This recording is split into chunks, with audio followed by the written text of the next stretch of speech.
तुम नाज़रीन, ताज़ा तरीन खबर में ये है कि मौलाना फजल रहमान से पीटीआई की बार बार मुलाकातें हो रही हैं। अब कौन किस करवट बैठेगा ये तो बाद में ही पता चलेगा, लेकिन पीपल्स पार्टी और नून लीग आईनी अदालत से पीछे हट गए हैं। साथ ही साथ ये भी खबर में आई है, खान सिद्दीकी ने यह बयान दिया है कि आईनी तरमीम कल सेनेट इजलास में पेश की जाएगी। दूसरी तरफ बैरिस्टर गौहर का कहना है कि हुकूमती बेंच से 7 मेंबरान तरमीम के हक़ में वोट नहीं देंगे। साथ ही साथ सलमान अकरम का भी बयान आया है। उनका कहना है कि 5 रुकनी आईनी बेंच की तजवीज़ ठीक है। आईनी बेंच की तजवीज़ बहुत मुनासिब है। पार्लियामेंट को आईनी तरमीम का कोई इस्तेकाक नहीं है, लेकिन 25 अक्टूबर के बाद मौजूदा चीफ जस्टिस के पास टाइम नहीं बचेगा और उनका टाइम ख़त्म हो जाएगा। अगली बारी आएगी जस्टिस मंसूर अली की, या फिर हुकूमत उन्हें भी बनाना चाहेगी या नहीं। आइए सुनते हैं सलमान अकरम राजा ने इस पर क्या तज्ज़िया किया। जस्टिस मंसूर अली शाह के ऊपर हमें पता है कि बाज़ हुकूमत से हमें लोगों से तासुर मिलता था कि वो उनको अवॉइड करना चाहते हैं as chief justice of Pakistan. अगर 26 के बाद ये तरमीम आती, 25 के बाद आती है, तो 26 को तो chief justice of Pakistan Mansoor Ali Shah होंगे। तो ये जो पैनल की तजवीज़ है कि 3 जजेस का पैनल आए और हुकूमत उसमें से किसी एक को करे, ये तो ऑटोमेटिकली फिर नेक्स्ट चीफ जस्टिस पे चले जाएगा। अगर ये 25 से पहले तरमीम बिल्कुल पास हो बिल्कुल जाती ऐसा है ही। तो फिर जस्टिस मंसूर अली शाह की क्या पोजीशन होगी?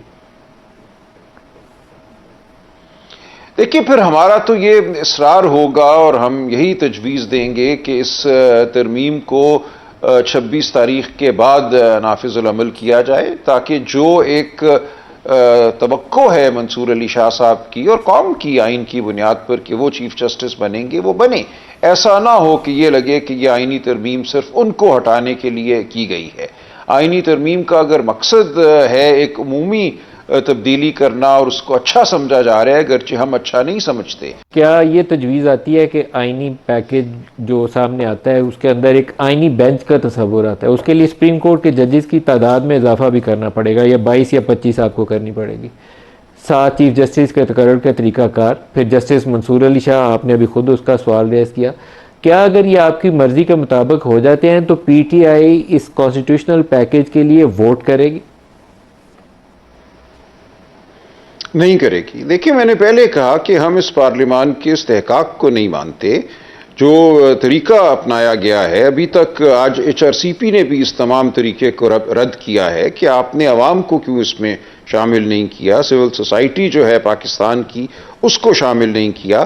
तो इस पूरे मकरू अमल का हम हिस्सा नहीं बनेंगे, लेकिन एक फ़िक्री सतह पे, एकेडमिक सतह पे हम मौलाना साहब के साथ गुफ्तगू करते रहेंगे।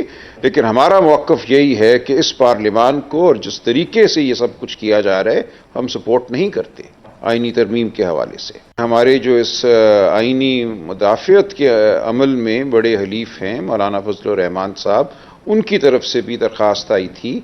इसके अलावा हमारे पार्टी के अंदर भी एक राय बहुत से एमपीए हजरात की तरफ से आई थी कि उनके बहुत से कारकुन जो हैं वो मुसीबत में हैं, मुश्किल में हैं, उनको गिरफ़्तार किया गया है या गिरफ़्तार नहीं किया गया, अगवा किया गया है। कुछ के खिलाफ तो मुकदमे कायम हैं, बाकियों को तो उठाकर काल कोठरियों में फेंक दिया गया है। तो बहुत से मामलात थे जो हमारे पेश नज़र रखे गए, और एक ये कभी इम्कान भी हमारे सामने आया कि डॉक्टर आसिम यूसुफ को मिलने दिया जाएगा इंसानियत की बुनियाद पर।